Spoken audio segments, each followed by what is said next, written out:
சாப்பாடெல்லாம் ஒயிட்டாக கட்டி கட்டியாக இருக்குது. சாப்பாடு நல்லா கொலைய விட்டு கட்டி கட்டியாக இருக்குங்க.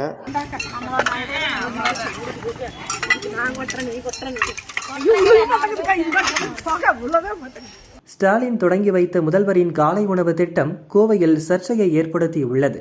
தூய்மை பணியாளர்களுக்கு வழங்கப்பட்ட உணவு கடினமாக கையில் எடுக்க முடியாதபடி இருந்தது.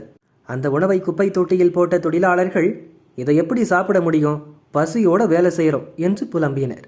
இது தொடர்பான வீடியோ சமூக வலைதளங்களில் பரவியதால் காலை உணவு திட்டம் குறித்து கேள்வி எழுந்துள்ளது.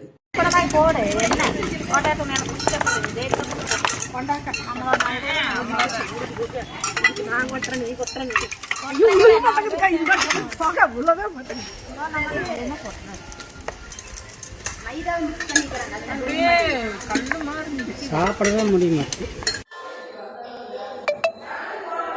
சார்? சாப்பாடு சரியில்லைன்னு சொல்லியிருக்காங்க. டேஸ்ட் வைஸ் ஓகே, சாப்பாடு அந்த கிளறினது சரியில்லைங்கிற மாதிரி சொல்லியிருக்காங்க சார். சாப்பாடெல்லாம் ஒயிட்டாக கட்டி கட்டியாக இருக்குது.